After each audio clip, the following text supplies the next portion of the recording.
Hi guys, it's me Terri of the Yarnjoy podcast. Welcome to Vlogmas Day 13. Okay, so for my ornament of the day, I made this little teddy bear ornament. It's got a cute little scarf. I really enjoyed making this. It wasn't difficult to make, and it was fun, enjoyable. This is a free pattern on the website called 5littlemonsters.com, and I will link it in the description box below. Okay, so that is my ornament of the day. So cute. Okay, now next is my Advent swap with Seta of Seta's Place here on YouTube, and today is day 13. So for day 13 it says to look in the big bag, so I did that. And I found this package labeled with a 13 on it. So let's see what it is.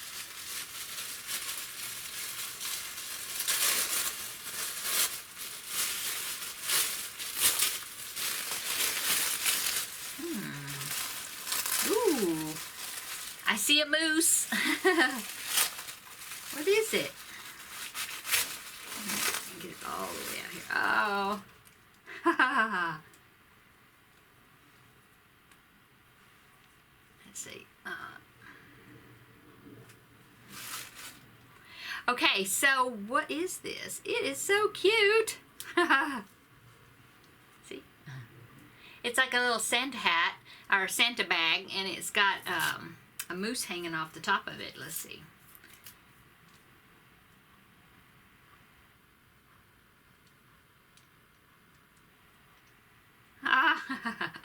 Okay, let me get him off here.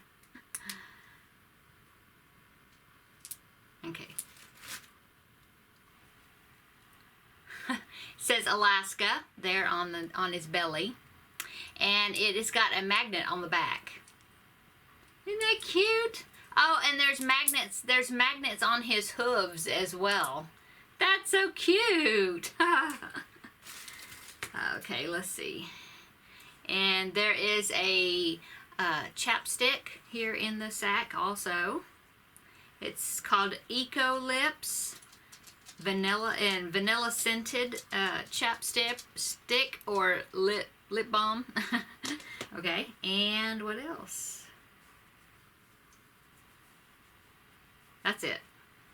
So it's like a little Santa sack, and like I said, it's got this little magnet, moose magnet. That is so cute. I like that. And chapstick. So thank you, Seta. That is so cute. Did you make the little sack?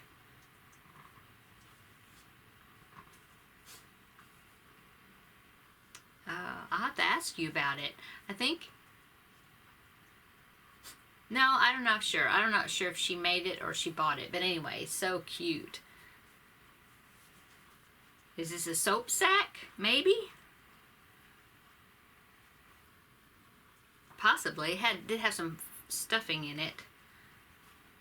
I'll have to ask her about it, but I love it. I think it's really cute, and I especially like this moose. That is so cute. And like I said, there's a magnet behind him on his body and on all the backs of the hooves of his feet. Yeah. So cute. Thank you, Seta. Okay, so for the Christmas Around the Globe section of today's video, the first country that I'm going to talk about is Malta. So Christmas in Malta. Christmas is very important to the people of Malta. Most people on Malta are Catholics and go to midnight mass service. Usually the churches are full of people. The churches are decorated with lights and nativity scenes, or nativity cribs. The cribs are decorated with figurines that represent shepherds and angels. Today, some of the cribs are mechanical and the figures in them move.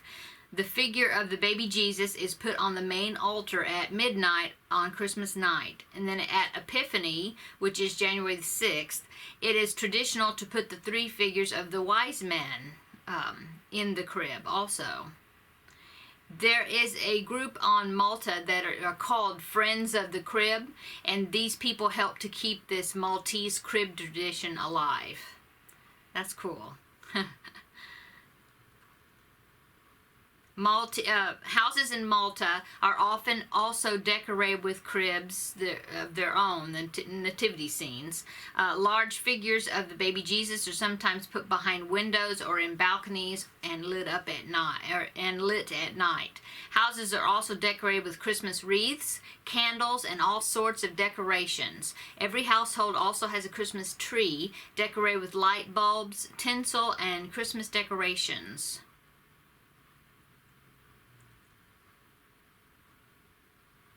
One Maltese Christmas tradition is and I can't pronounce it, but it means the preaching of the child. So a boy or girl, normally aged 7 to 10, does the preaching of the sermon at the midnight mass instead of the priest. The children learn the sermon by heart and start learning it 4 or 5 weeks before they preach on Christmas Eve. The boy or girl tells the story of the birth of Jesus in Bethlehem and is encouraged to give their sermon a personal delivery which will touch the heart of the churchgoers. That's cool.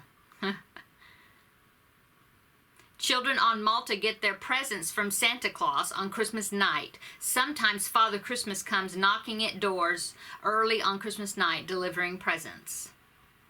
Schools in Malta often hold Christmas concerts. It consists of Christmas carols and plays with the Christmas theme and mimes and poetry recitals. It is enjoyed by the children and teachers alike. Christmas parties are also often held also in each class. The people of Malta have a wide range of food at Christmas. Traditionally, the Maltese housewife kept the fattest rooster, especially for Christmas lunch, which was roasted at the local bakery in a casserole full of potatoes and vegetables. The traditional dessert served at Christmas was the treacle ring, I think, and to finish it off, a hot chestnut and cocoa soup. So that's cool. Okay, so the next country I'm going to talk about is Mexico. Okay, Christmas in Mexico. In Mexico, Christmas is celebrated from December the 12th to January the 6th. From December the 16th to Christmas Eve, children often perform the Posada processions. Posada in Spanish means the inn or lodging. And it says these posadas celebrate the part of the Christmas story where Joseph and Mary look for somewhere to stay. For the posadas, the outside of houses are decorated with evergreens, moss, and paper lanterns. In each posada, children are given candles and a board with painted clay figures of Mary and Joseph, with Mary riding on the donkey, to take through the streets. They call at the houses of friends and neighbors and sing a song at each home. The song they sing is about Joseph and Mary asking for a room in the house, but the children are told that there is no room in the house and that they must go away. Eventually they are told there is room and are welcomed in. When the children go into the house, they say prayers of thanks, and then they have a party with food, games, and fireworks. Each night, a different house holds the posada party. At the final posada, because there's 9 of these posadas, okay, during this time. At the final posada, on Christmas Eve, a manger and figures of shepherds are put onto the boards that they're carrying. When the posada house has been found, a baby Jesus is put into the manger, and then families go to a midnight church service. After the church service, there are more fireworks to celebrate the start of Christmas. Nativity scenes are also very popular in Mexico. They are often very large, with the figures being life-size. Sometimes a whole room in a house is used for the nativity scene. And it says, for their nativity scene, the baby Jesus is normally added on Christmas Eve into the nativity scene. The three kings are added to their scene at Epiphany, okay, which is January 6th. Christmas trees are becoming more popular in Mexico, but the main or most important decoration is still the nativity scenes. Christmas Eve is known as Noche Buena, which means good night, right? Good night, yeah. And that this day, Christmas Eve, is a family day. People often take part in the final posada and then in the evening have the main Christmas meal. At midnight, many people go to midnight mass service that is known as Misa de Gallo, which means Mass of the Rooster, because people are up early like roosters. There are lots of fireworks to celebrate Christmas Day. Poinsettia flowers are known as Noche Buena, which means Christmas Eve flowers, in Mexico. In some states in Mexico, children expect Santa Claus to come on December the 24th. In the south of Mexico, children expect presents on January the 6th at Epiphany, which is known as El Dia de los Reyes, the Day of the Kings. I think that's what that means. And yes, well, the Three Kings Day, yeah. On that day, presents are left by the three kings. If you had a visit from Santa on Christmas Eve, you might also get some candy on the Epiphany, which is the Day of the Kings, okay? Okay, so that is Christmas in Mexico. So the third country I'm going to talk about today is Montenegro, okay? This is a country in Central Europe, Asia, no, Europe, right? No, Asia, close to Serbia, okay? I had to look it up. It says, in Montenegro, Christmas Eve is on the 6th of January and Christmas Day is on the 7th of January because the main Orthodox churches still use the old Julian calendar, okay? The countries of Serbia and Montenegro share many of the same Christmas traditions. Christmas Eve is called, and I can't pronounce it, they got a name for it for during the day, and then the different name they call to Christmas Eve when it's after sunset. It's a time where families prepare for Christmas. Many don't eat food that comes from animals on Christmas Eve. On Christmas Eve morning, it was traditional for men to go out into the woods and cut a type of Yule log, which is Christmas Eve tree, normally from an oak tree. Now more people live in towns and cities, and they can just buy a Yule log from the market. This Yule log is brought into the house on Christmas Eve evening and is meant to be burned through the evening and the night. They have a special type of bread that is made at Christmas called sesnica, something like that. It's a round-shaped bread. This bread is passed around and each member of the family gets a piece. There's a coin hidden inside the cake, this bread. And whoever gets the coin will have a particularly fortunate year in the upcoming year, okay?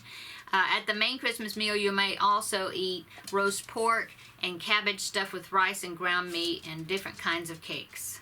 Under the dinner table, there should be some straw as a symbol of the stable or cave where Jesus was born. When the straw is spread out, some people make a noise like a chicken. Clucking like a chicken symbolizes that Jesus wanted people to follow him like one big family, like chickens gathered together. It also is common for a handful of walnuts to be spread on the straw. Okay, so that is Christmas in Montenegro. So thank you for coming by today and visiting for Vlogtober, for Vlogmas Day 13.